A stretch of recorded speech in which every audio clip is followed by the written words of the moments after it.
आपको कितनी बार कहा गया है कि आप एक अंतर्मुखी व्यक्ति हैं? कि आप एक किताबी कीड़ा हैं जो हमेशा कक्षा में सबसे आगे की पंक्ति में बैठता है? या एक धूर्त हैं जिसका कोई दोस्त नहीं है या कोई दोस्त बनाना पसंद नहीं करता है? कि आप कई समारोहों में शामिल होना पसंद नहीं करते हैं? कि आप दूसरों के साथ ठीक से मेलगोल नहीं करते हैं? कि आप कहीं फिट नहीं हो सकते? आपको कितनी बार धमकाया गया है क्योंकि आपके दोस्त सोचते हैं कि आप अलग हैं?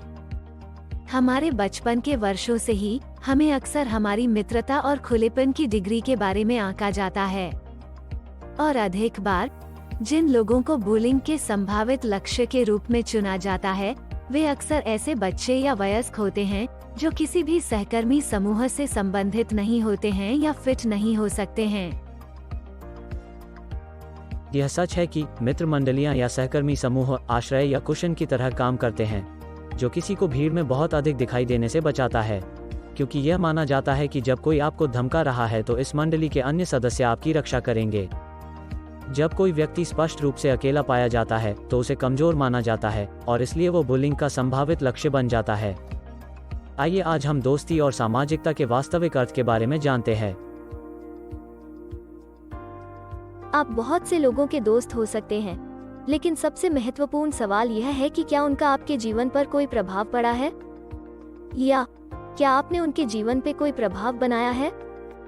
आप ऑफलाइन, ऑनलाइन, काल्पनिक कहीं भी दोस्त बना सकते हैं, लेकिन जब तक आपके आसपास के इन लोगों ने आपके जीवन पर कोई प्रभाव नहीं डाला है या उनके जीवन पे आपका कोई प्रभाव नहीं पड़ा है, वे हमेशा आपके लिए अजनबी ही रहेंगे और आप भी उनके लिए समान रूप से अजनबी रहेंगे।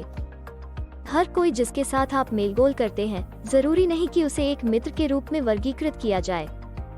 कोई भी प्राणी जिसके जीवन पर आपने एक छाप या प्रभाव डाला है, वास्तव में वो ही है जो आपके एहसान का उधारी है, और ये उधार ही स्वयं उस जीवित प्राणी और आपके बीच एक अदृश्य बंधन बनाता है।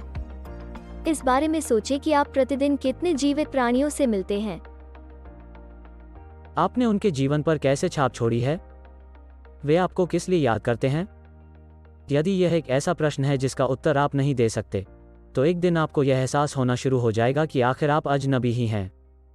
उस अर्थ में एक व्यक्ति जो आपको एक अंतर्मुखी की तरह लगता है, वास्तव में आपसे भी अधिक दोस्त बना सकता है, यदि उसने वास्तव में ऐसे काम किए हैं जिनसे बहुत सारे जीवित प्राणियों को फायदा हुआ है, लेकिन सिर्फ इतना है कि उसको अभी भी इन प्राणियों से खुलकर बात करने और अपनी भावनाओं को संप्रेषित करने में शर्म आती है।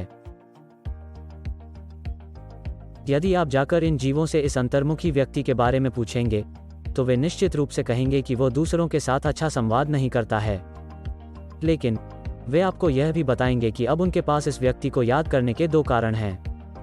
पहला कि वो अंतर्मुखी है, और दूसरा कि उसने उनके जीवन को बेहतर बनाया है।